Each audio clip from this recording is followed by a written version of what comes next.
Godwin John ministries வழங்கும் தினம் ஒரு சத்திய வார்த்தை. இந்த ஆடியோ நிகழ்ச்சிக்கு உங்களை அன்புடன் வரவேற்கிறோம்.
கிறிஸ்துவுக்குள் அன்பானவர்களே, நம்முடைய ஆண்டவராகிய இயேசு கிறிஸ்துவின் நாமத்தில் உங்களை வாழ்த்துகிறேன்.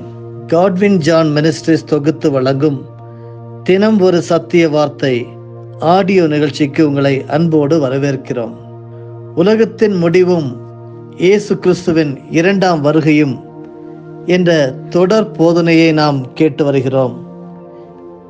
இந்த போதனை வெளிப்படுத்தின விசேஷத்தை பற்றிய பொதுவான விளக்க உரையாக உள்ளது. இதை 2 பாகங்களாக பிரிக்கலாம். மிகவும் எளிய நடையில் உள்ளது. குறிப்பாக வெளிப்படுத்தின விசேஷத்தை பற்றி அறிந்து கொள்ள வேண்டும் என்ற ஆசையோடு இருப்பவர்களுக்கு இந்த செய்தி மிகவும் உதவியாக இருக்கும். இந்த செய்தியை நீங்கள் கேட்கும்போது ஆண்டவராகிய இயேசுவின் இரண்டாம் வருகையை பற்றி அறிந்து கொள்வதோடு அதற்காக ஆயத்தமாக வேண்டும் என்ற ஒரு நிலைக்கும் நம்மை உந்தி தள்ளும். விஞ்ஞானம் மற்றும் பொருளாதார அம்சங்கள் மிகவும் பிரயோஜனமாக இருக்கும். எல்லா விசுவாசிகளுக்கும் கடைசி கால நிகழ்வுகளை பற்றிய ஒரு விழிப்புணர்வை இந்த செய்தி உண்டாக்கும் என்பதில் சந்தேகமில்லை. திருச்சபைகளில் ஆண்டவராகிய இயேசுவின் இரண்டாம் வருகையை பற்றிய செய்திகள் அரிதாக இருக்கும் இந்த நாட்களில் இப்படிப்பட்ட செய்திகள் விசுவாசிகளுக்கு மட்டுமல்ல, ஊழியக்காரர்களுக்கும் உதவியாக இருக்கும். கர்த்தருடைய வருகைக்கு திருச்சபையை ஆயத்தமாக்க இந்த செய்தியை ஒரு உபகரணமாக தேவன் பயன்படுத்துவாராக. ஆமேன். இந்த நாளுடைய தலைப்பு, ஆண்டவர் ஆகிய இயேசு கிறிஸ்து இந்த உலகத்தில் தன்னுடைய இரகசிய வருகையில் நம்மை எடுத்துக்கொண்ட பிறகு 7 வருட காலத்தில் பூமியில் நடப்பவை என்ன? அதாவது 7 வருட உபத்திரவ காலம். ஆண்டவராகிய இயேசு கிறிஸ்துவின் இரகசிய வருகைக்கும் பகிரங்க வருகைக்கும் இடைப்பட்ட காலம்தான் 7 வருட உபத்திரவ காலம். அப்பொழுது நடைபெறும் காரியங்கள் என்ன என்று இன்று பார்ப்போம். இந்த 7 வருடங்களில் முதல் 3.5 வருடங்களை உபத்திரவ காலம் என்றும் பிந்தின 3.5 வருடங்களை மகா உபத்திரவ காலம் என்றும் வேதம் அழைக்கிறது.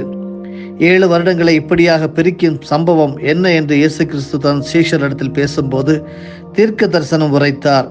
மத்தேயு 24:15 நாம் படிக்க முடியும். இந்த 7 வருட உபத்திரவ காலம் ஆரம்பிக்கும் முன் உலகை ஆள ஒரு தலைவன் எழும்புவான். அவன் யூதர்களோடு ஒரு சமாதான உடன்படிக்கை பண்ணி அவர்கள் தேவாலயத்தை கட்ட உதவி செய்வான். பரிசுத்த வேதாகமத்தின் புதிய ஏற்பாட்டின்படி அவனே அந்தி கிறிஸ்து, ஆன்டி கிரைஸ்ட். எருசலேம் தேவாலயத்தை கட்டுவதற்கு உதவும் அந்தி கிறிஸ்து 3.5 வருடங்கள் முடியும் நேரத்திலே தேவாலயத்தில் அமர்ந்து கொண்டு தன்னை தேவன் என்று சொல்லி வழிபட சொல்லுவான். அப்பொழுது யூதர்களது வேதத்தின் தீர்க்க தரிசனத்தின் நிறைவேறுதல் என்ற உண்மையை உணர்ந்து அவன் அந்தி கிறிஸ்து என்று அறிந்து கொள்வார்கள். 7 வருட உபத்திரவ காலத்தின் மத்தியில் நிறைவேறும் தீர்க்க தரிசனம் என்ன? அந்தி கிறிஸ்து தேவாலயத்தில் தேவன் போல் அமர்ந்து கொண்டு தன்னை வணங்க வேண்டுமென்று கட்டளை பிறப்பிக்கும் பொழுது அவனை வணங்காத யூதர்கள் கொலை செய்யப்படுவார்கள். இதை குறித்து தான் இயேசு கிறிஸ்து ஒரு தீர்க்க தரிசனம் உரைத்திருந்தார். மத்தேயு 24 அதிகாரம் வசனம் 15 பாழாக்குகிற அருவருப்பை பரிசுத்த ஸ்தலத்தில் நிற்க காணும்போது என்று அந்தி கிறிஸ்துவை பற்றி கூறிவிட்டு 20ஆம் வசனத்திலே நீங்கள் ஓடிப்போவது மாறி காலத்திலாவது ஓய்வு நாளிலாவது சம்பவியாதபடிக்கு வேண்டிக் கொள்ளுங்கள் என்றார். ஏன் அப்படி இயேசு சொன்னார்? மாறி காலம் என்பது மழை காலத்தை குறிக்கிறது. அந்நாட்களில் பயங்கர மழை இருக்கலாம். சில வேளைகளில் பனிப்பொழிவு கூட இருக்கும். எனவே ஓடிப்போவதற்கு அது கடினமான காலமாகும். ஓய்வு நாளில் யூதர்கள் 1 மைலுக்கு மேல் நடக்க மாட்டார்கள். அப்படி 1 மைலுக்கு மேல் ஓடி போகாதிருந்தால் அந்தி கிறிஸ்துவின் பட்டயத்திற்கு அவர்கள் ஆளாக வேண்டியிருக்கும். யூதர்களின் சரித்திரத்தில் யுத்தங்கள் ஓய்வு நாளில் நடந்தபோது அவர்கள் நியாயப்பிரமாணத்திற்கு கட்டுப்பட்டு எதிர் தாக்குதலில் ஈடுபடாததினால் எதிரிகளால் அவர்களுக்கு பலத்த உயிர் சேதமும் தோல்வியும் ஏற்பட்டிருக்கிறது. யூதர்கள் மேசியாவாகிய இயேசு கிறிஸ்துவை அவருடைய முதல் வருகையில் ஏற்றுக்கொள்ளவில்லை. இப்போது இஸ்ரவேல் தேசத்தில் தேவாலயம் இல்லை. தாவீது ராஜா எபூசியனான அர்வனாவின் போரடிக்கிற களத்தை 50 சேக்கல் நிறைவெள்ளி கொடுத்து வாங்கினான். அங்கு தாவீது பலியிட்ட போது வானத்திலிருந்து தகன பலிபீடத்தின் மீது அக்கினியை இறக்கி கர்த்தர் மறு உத்தரவு கொடுத்தார். இந்த இடம்தான் மோரியா மலை பிரதேசம் ஆகும். இங்குதான் ஆபிரகாம் தன் மகனாகிய ஈசாக்கை பலியிட சென்றான். சாலமோன் ராஜாவின் தகப்பனாகிய தாவீது ராஜா அர்வனா என்கிற ஓர்னானிடத்தில் வாங்கின இந்த இடத்தில்தான் சாலமோன் ராஜா முதல் தேவாலயத்தை கட்டினான். 2 நாளாகவும் 3:1 சாலமோன் கட்டின தேவாலயம் நேபுகாத் நேச்சரால் அழிக்கப்பட்டது. 2 ராஜாக்கள் 25:9. முதலாம் தேவாலயம் இருந்த அதே இடத்தில் 2ஆம் தேவாலயத்தை செருபாபேல் கட்டினான். இந்த தேவாலயம்தான் இயேசு கிறிஸ்து இந்த உலகில் இருந்தபோது இருந்த தேவாலயம். ஒரு கல் இன்னொரு கல்லின் மேல் இராதபடி அழிக்கப்படும் என்று இயேசு கிறிஸ்து இந்த தேவாலயத்தை குறித்து தீர்க்க தரிசனம் உரைத்தார். மத்தேயு 24:2 நாம் இதை படிக்கலாம். அதன்படி கிபி 70ஆம் ஆண்டு எருசலேம் ரோமரால் அழிக்கப்பட்ட போது இந்த 2ஆம் தேவாலயம் தீக்கொளுத்தப்பட்டது.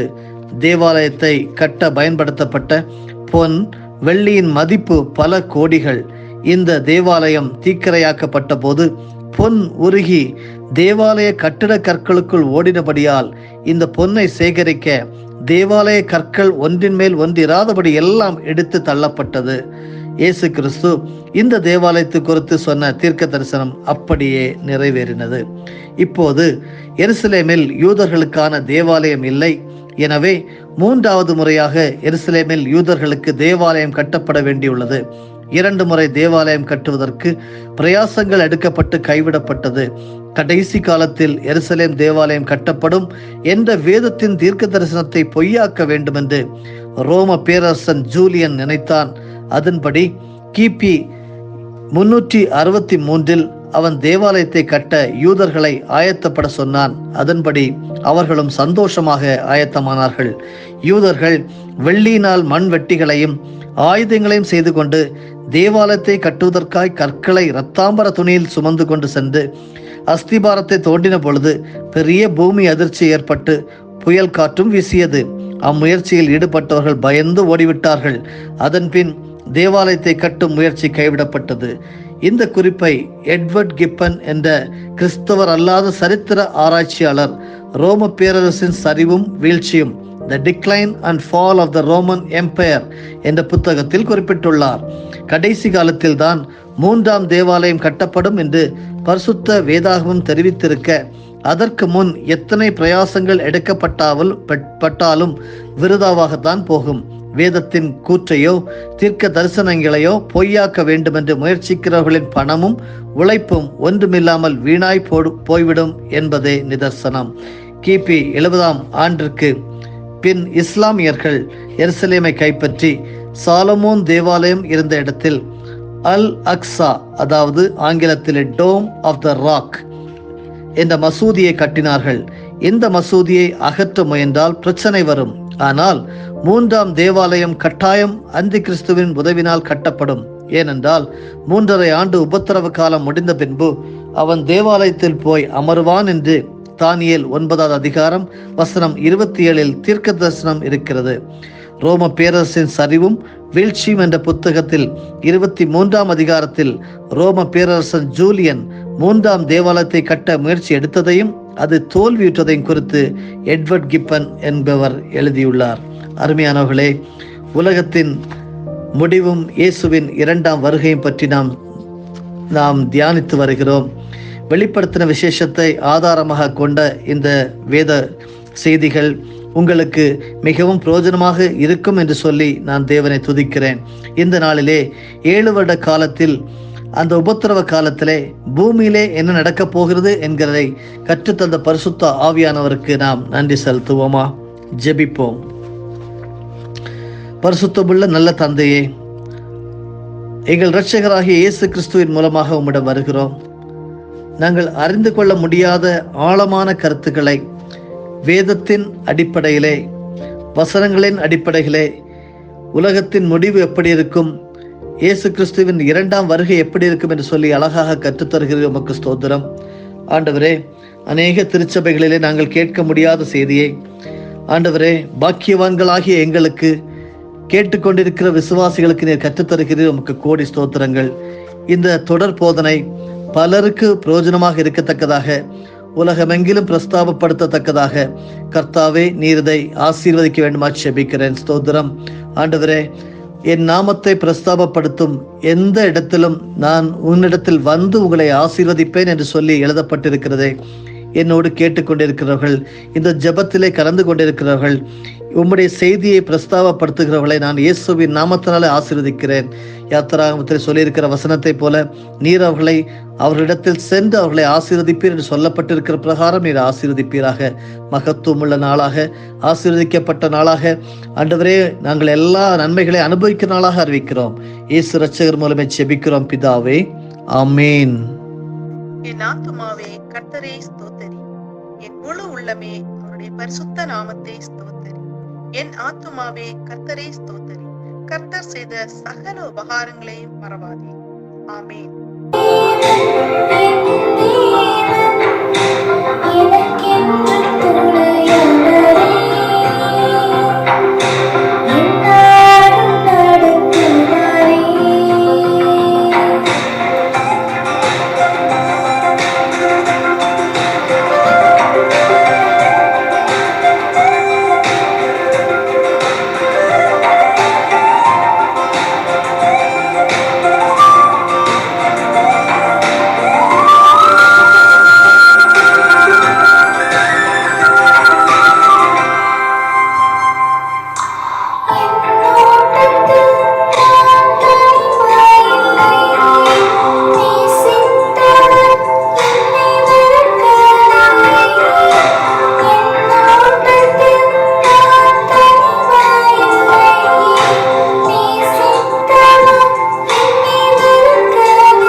இயேசு கிறிஸ்துவின் மூலமாக உங்களை நாங்கள் மனமாற ஆசீர்வதிக்கிறோம்.